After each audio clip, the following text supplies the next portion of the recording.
Welcome to the Old Time Radio Westerns. I'm your host, Andrew Rines, and let's get into this episode. This episode is going to be the Lone Ranger. Original air date is December 11th, 1946, and the title is The Gentleman from London. Hope you enjoy, and again, thanks for listening.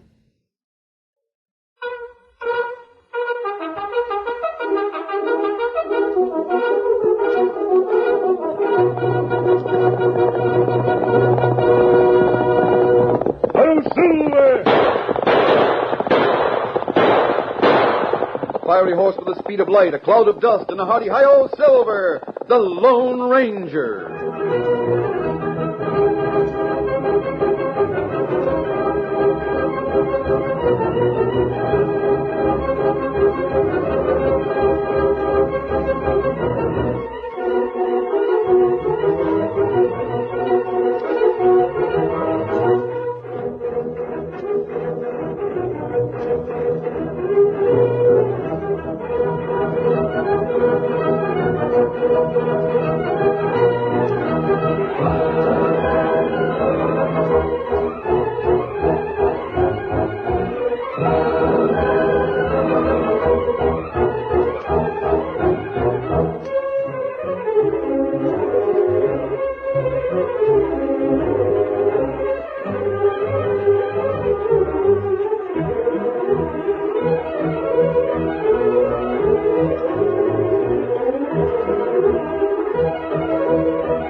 With his faithful Indian companion Tonto, the daring and resourceful masked rider of the plains led the fight for law and order in the early western United States.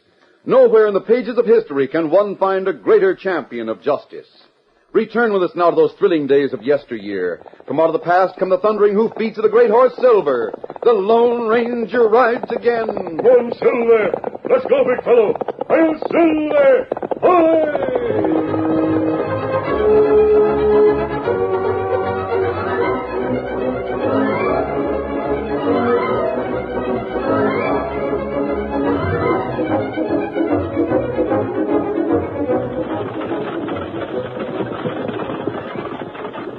The through stage from St. Louis was a few miles out of the little mining town of Gold Creek. 3 passengers rode in the coach. 2 men and a boy of 14 who had boarded the stage at the last town. One of the men, a slim, well-dressed man, turned to the boy and spoke. I say, chappie, are you a native of this wild and woolly country, may I ask? Yes, sir. Really? What's your name? Well, my name's Dan Reed. I'm meeting friends in Gold Creek. Quite young to be traveling alone, what? Oh, I get around all right, sir. You're a foreigner, aren't you? Oh, strange. That's the first question you colonials ask. Isn't it so, Watkins? Blimey, you're right, Governor. I bet you're English, aren't you? Well, what a discerning young fellow you are. Allow me to introduce myself. Charles Wordsworth Townley of London, second son of Sir David Townley. Golly. Watkins here is a gentleman's gentleman. My valet, caretaker, and ill advisor, as it were. Isn't it so, Watkins? I do my best, Governor. But blasted, sir, being a gentleman's gentleman in a bone-rattling vehicle such as this, sir, is wearing on me nerves. Oh, fiddlesticks, Watkins. You're the only domestic in all of Bally, England, who ever admitted having nerves. Tell me, Daniel, my lad, what sort of hamlet is this Gold Creek to which you're heading? Oh, Gold Creek is a nice town, sir. It's a mining town. And just why do you stare at me like that? Well, Zounds, lad, speak up. You're among friends. I was wondering how you keep that piece of glass in one eye like that. The lad's observing, what, Governor? That, me boy, is known as a monocle. generally used by the gentlemen in the social set, who find some means necessary to stare down with one eye, as it were, those matronly dowagers who persist upon looking at one through a lorgnette. Oh. You know, that's what I like about you Americans, Daniel. You can mean so many things in one word. Tell me, does this thriving metropolis of Gold Creek boast of a bank? Oh, yes, sir. They have a bank. Blimey, Governor. From those as I've happened on so far, they don't boast about it. Oh, they have a nice bank in Gold Creek, Mr. Watkins. Tell me, Chappie, who was the town banker in Gold Creek? Mr. Cyrus Weeks. Ah, good old boy Cyrus. I'm sure we'll hit it off immensely. Oh, then you know Mr. Weeks, sir? Well, Daniel, in a general way, yes. In a personal way, no. But once a banker, always a banker, I say. What? I guess so. Does dear old Cyrus have a family, as it were? A wife and all that, you know? Well, he's a widower. He has a daughter, that's all. I see. A mere child, no doubt. No, sir. Miss Weeks is about 18 and very pretty, too. Ah, the age of reason. The age of trouble, I calls it, Governor. Oh, don't be morbid, Watkins. Chivalry is indeed an asset in making a bank deal, I say. If you pardon my saying so, Governor. Blimey, bank deals has no place for romance, I say. Oh, fiddlesticks, Watkins. We'll stop off in Gold Creek. I'm sure dear old Cyrus Weeks will welcome his future partner with open arms.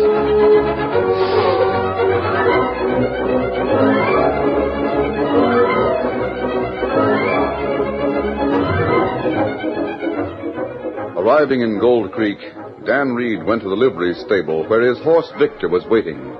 After a short ride into the hills, he arrived at the camp of the Lone Ranger. Oh, Victor. Oh, boy. Steady, boy. Oh, Dan.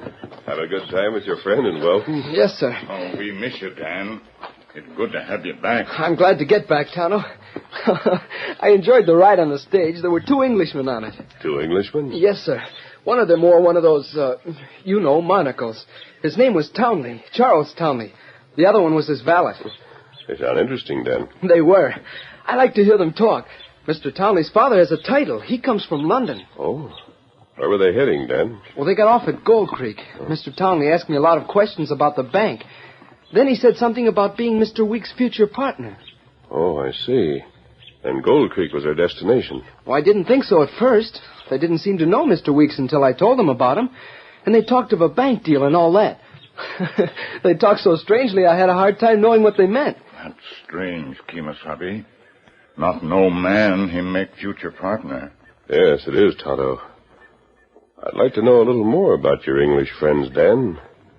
Do you know where they got on the stage? Well, yes, sir, in St. Louis. The driver told them their tickets were for Silver City, but they got off at Gold Creek anyway. Silver City's at least 100 miles further on. You say they decided to get off after you told them about the bank and about Mr. Weeks? Yes, sir. I'm sure I'll be interested in knowing them better. Now, let's get ready for supper.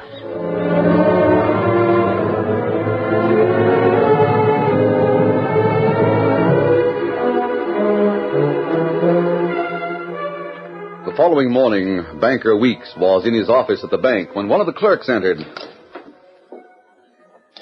Well, what is it, Louis? Well, it's someone to see you, Mr. Weeks. Well, come, man, speak up. Who is it? Well, I don't rightly know, sir. He gave me this card here. He's wearing only half an eyeglass. Give me that card. Charles Wordsworth Townley, Esquire, London, England. London, England? Well, what do you know? Show the gentleman in, Louis. Yes, sir. Come on in. Mr. Weeks will see you. Very kind of him, I'm sure. I'm Cyrus Weeks. I see by your card you're from England, Mr. Townley. Yes, of course.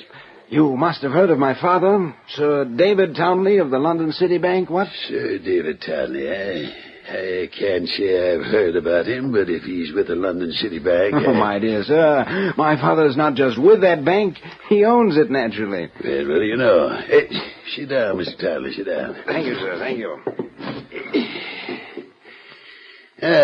What did you come to see me about? Mr. Weeks, I came to make a proposition to you. What kind of proposition? I have all sorts of credentials, naturally. I've come out here for my health's sake, don't you know. You look pretty healthy to me. Yes, of course. A bit of a nervous condition, don't you know? I want to settle here. I've heard from very reliable sources that you're a man of perspicuity. A solid type of businessman who makes up the backbone of this great country. A man If you're fixing to run me for mayor or something, I'm not interested. Oh, I say. That's very clever repartee, what? What? But I'll get to the point. I've been hoping you would, sir. I want to join up with you. Become your partner in the bank, don't you know? Well, what do you know? I guess there's a lot of hombres, stranger, that'd like to be a partner in this bag. Oh, but I say, I'm sure you don't understand. I want to buy my way in. Yeah, you must be kind of well off to be able to do that. I'm ready to turn over to you my stock holdings in the London City Bank in exchange for such a partnership. Oh, that would make you an international banker, don't you know? Cyrus Weeks, international banker. Yeah, Nancy'd like that. Yes, sir, How do I know the stock would be any good? Oh, surely a keen-minded banker like you knows good bank stock when he sees it. I say, I have some of the stock right here in this valise. There you are, sir. Worth its weight in gold. Gee, this looks like the real thing, all right. Naturally. And, of course, you can check by cable, don't you know? Sure, but that would take time.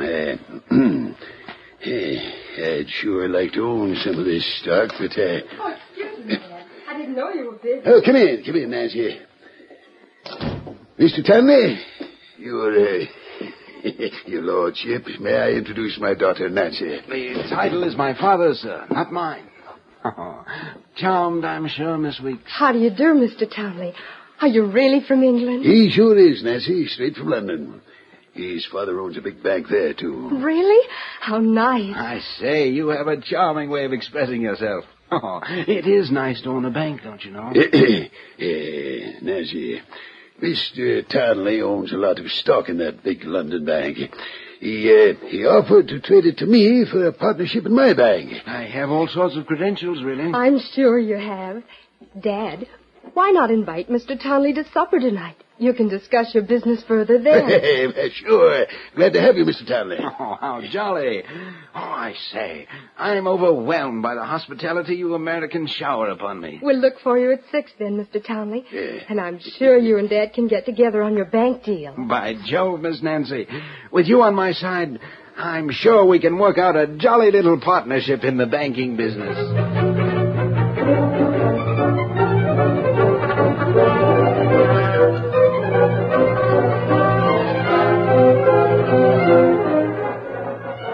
A week passed, a week in which matters progressed favorably for Charles Townley. It was dusk one evening when Tonto and Dan Reed returned to the Lone Ranger's camp after a trip to a nearby town. Well, Tonto, you find an answer to the message we sent last week?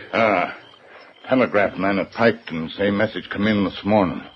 Here, message. Thanks, Kimasabi. We stopped in Gold Creek on our way home. I met Mr. Townley again, too. Oh, did you, Dan? And him like Dan. I like him, too.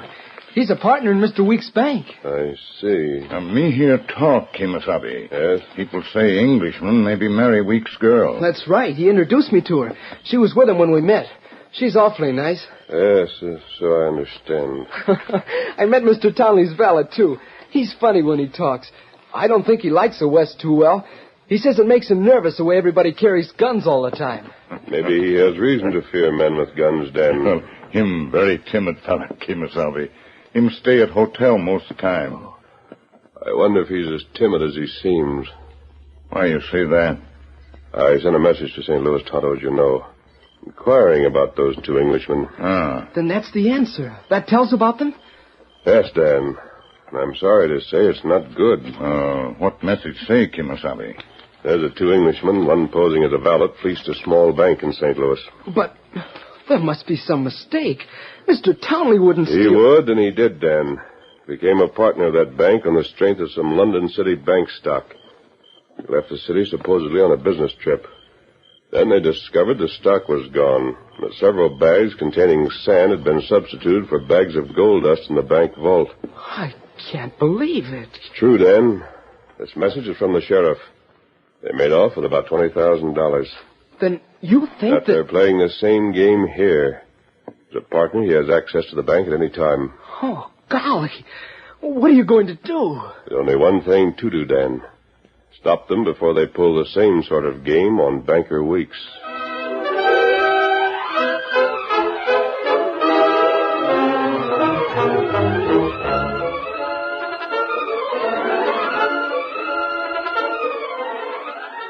The curtain falls on the first act of our Lone Ranger story.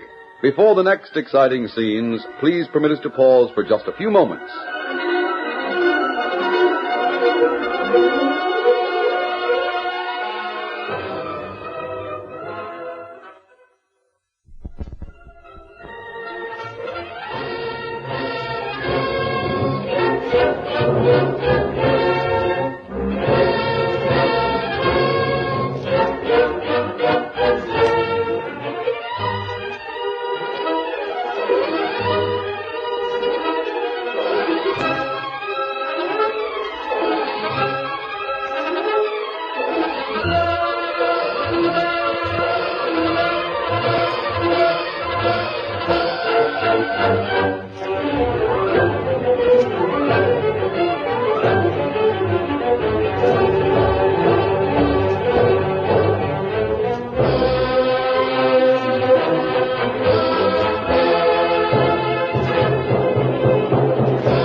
Now to continue our story. After telling Dan and Tonto of the unfavorable report from St. Louis concerning Townley and Watkins, the Lone Ranger suggested an early supper. After eating, he and Tonto rode into Gold Creek. The masked man gave Tonto some instructions, and a short time later, the Indian joined the Lone Ranger at the edge of town. Oh, fella. Kimasabi. Yes, Tonto. He just see man from Piketon. Fellow who work in telegraph office. You mean he's here in Gold Creek tonight? He knows the contents of that message we received. Where did you see him? Well, him come from cafe, go into hotel. A few minutes ago, him come out. Go round inside a hotel. I see. Come on, Tonto. I think I know what he's after.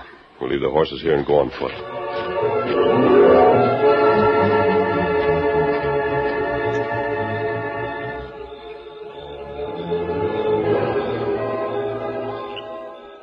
A few minutes later, Tonto and the Lone Ranger crouched in the darkness outside one of the rear hotel windows as they watched the telegrapher searching the Englishman's room.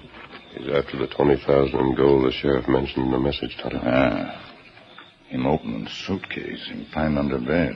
Yes. I think that's what he was hunting for. He'll be coming out this window in a minute. Get back in the shadows. He won't be expecting us.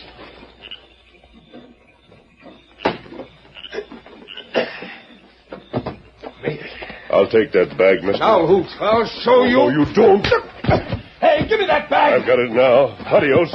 Nothing get away with that. Come back, you dirty old Hoots.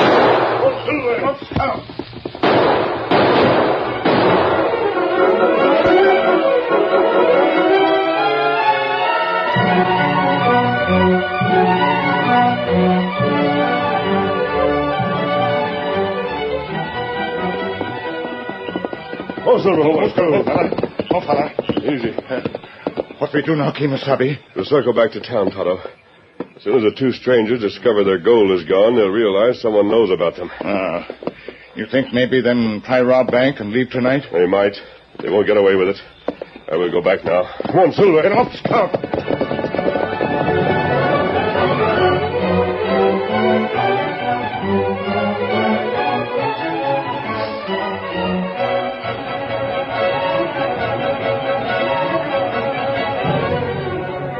Meantime, Townley returned to the hotel to find Watkins there and in a state of great excitement. Blimey, Governor. Some bloke got away You can with do our away gold. with a phony accent, Shorty. Nobody can hear us in here. Now, what's the matter? Somebody took the gold from under the bed. When I came in, the window was open and the bag was gone. Well, Albert, how did anyone know we had gold in that old bag unless they guessed that we... Careful.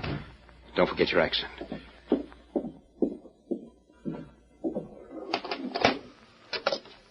Well, my good man, what can I do for you? Listen, I want to talk to you. Private. Really? And to come in. Now, if you'll be good enough, old chap, to tell us what you came here for, we'll be most glad to listen. Sure. Suppose I told you I know who took that gold of yours a while ago. Blimey, Governor. Whatever is he talking about, eh, what? Never mind the act. I happen to know your game here, and so does somebody else. And just what do you think you do know, my friend? Hey, you didn't say that with any accent. Just forget that. Now tell me why you came here. Hey, listen, put down that gun, stranger. I came here to help you. I'm telegrapher over at Piketon. Here's a copy of a message I took. It came from St. Louis. Posing as Englishman. Well, for robbery. Who is this addressed to, mister? It was addressed to a man called Mr. Granger. An Indian sent an inquiry. Then he came back and picked up this answer. I see. That doesn't sound so good to me. No, we'll have to change our plans a bit. You mentioned our gold, mister. What about that? I saw a masked man coming out your window earlier tonight. I tried to stop him, but he got away. Knowing what I do, I knew you wouldn't want the sheriff in on things, so I waited till you come home. Go on. What's on your mind? Well, put up the gun. If I wasn't on your side, I'd have gone to the sheriff. All right. Now, what do you want of us? I want to help you with your scheme. Sharing the gold you get from the bank. Well, we better let him in on it, Townley. If that masked man bothers us again, we may need help. Well, all right. We'll get the gold from the bank tonight. By morning, we can be a long way from here. Come on.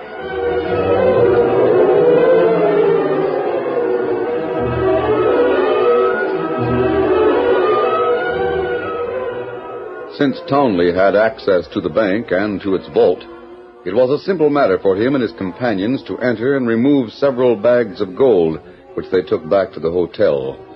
While Watkins and Townley prepared for their departure, Joe went to procure 2 more horses. Meantime, after stopping at the express office to attend to a certain matter, the Lone Ranger and Tonto went by the back way to the rear of the bank. Leave the horses back here in this clump of trees where they won't be seen. And what you plan to do, Kimasabi? We'll force the back window to the bank. Tommy has an office, of course. I want to look through his desk. And we'll lay low inside for a while. They come in, we'll catch them red-handed when they open the vault.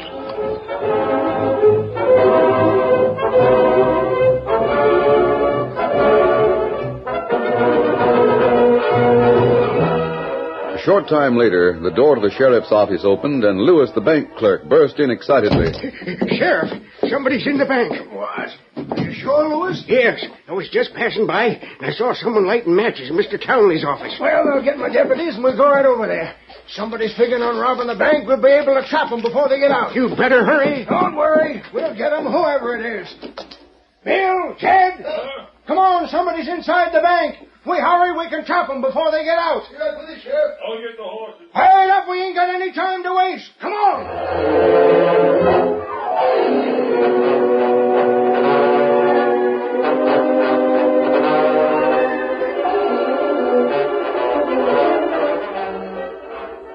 Inside the bank, the Lone Ranger had finished searching Townley's desk.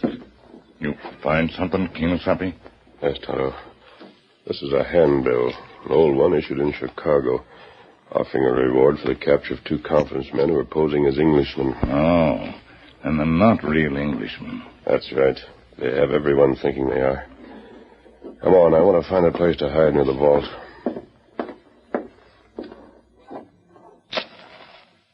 Tonto, the vault's not tightly closed. Hold that match here. I'm sure they've already been here. In that case, we better... Somebody come. Yes. Here, guns ready, boys. The sheriff and his men. What do we do? Quick, move back to the window. We'll have to make a run for it. Hurry, Tonto. Get through. Hey, somebody going out the back window. Cut him down! Run, Tonto, run! After him, man. There's a last man in the knee. Steady, big fella. One, Silver. Look, Scout.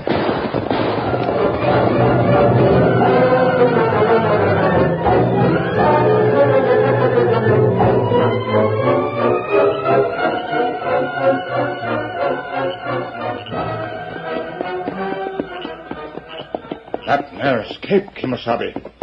Why you not wait? Tell Sheriff about other men. A lot of time would have been lost in explanations, Tonto. Those men were in the mood to shoot first and talk afterward. That's right. Kimasabi. Yes? 3 horsemen on trail ahead and riding hard. Yes. We'll soon be up to them. Perhaps it's better if we rein up. And shoot at us. 2 can play at that game. Them stopping. Tonto, I'm sure 2 of those men are the crooks we're after. Townley and Watkins. One Silver. Come up, scout. Hold, Silver. Hold. Marksman Joe told us about Watkins. I mean, you're right, Governor. He clipped Joe with a bullet. We're fortunate to run into you so-called gentlemen from London. But you can forget that accent now, Townley. That's the hombre who stole your gold. And he must be the one who sent that telegram. Right. You might like to know there's a posse not far behind. You're coming with us. You'll circle back to town and go to Mr. Weeks' place. Perhaps his influence will keep them from hanging you. We'd better go with him. Oh, it means jail if you do. Better that than hanging. We'll go with you. Come on, all of you. Now get going. Get up. Get him along. Come on, Silver.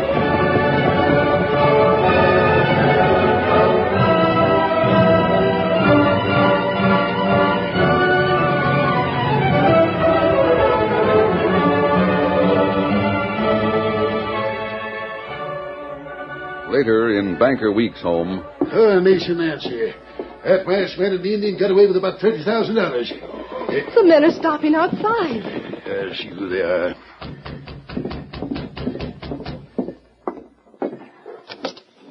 We've brought some friends of yours, Mr. Weeks. The masked man. And Townley. You had better have us come in if you're interested in getting your gold back. Come in, then.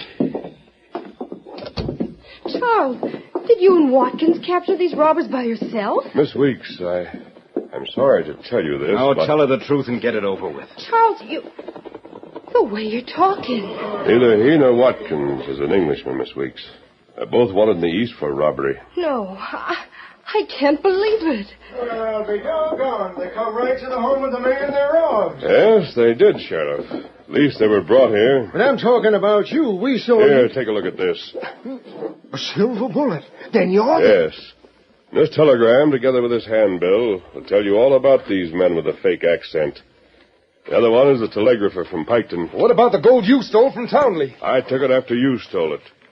At the express office right now, ready for shipment to St. Louis. You can check on that, Sheriff. I'm flabbergasted, Townley. You tried to fleece me by getting me to take that fake stock, and then you... Mr. Weeks, that stock is genuine. What? You mean to tell me that... On that Chicago handbill, it's listed among the loot that was stolen, and its value is put around $50,000. And you said, Charlie, that it wasn't any good. Well, I had a fortune and didn't know.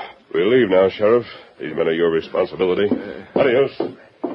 Sheriff, I was noticing that masked stranger. He's so handsome and manly. Perhaps you could bring him to see us sometime. Now, look, Miss Nancy. Don't you go setting your cap for that one. His life is dedicated to law and order in the West. He's the Lone Ranger.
story you have just heard is a copyrighted feature of the Lone Ranger, Incorporated.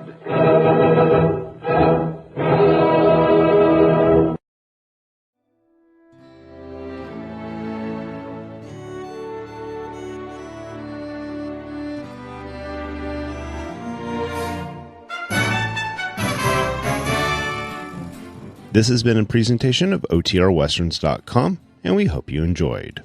Please take some time to like and rate our shows in your favorite podcast application. Follow us on Facebook by going to OTRWesterns.com/Facebook. Subscribe to our YouTube channel by going to OTRWesterns.com/YouTube.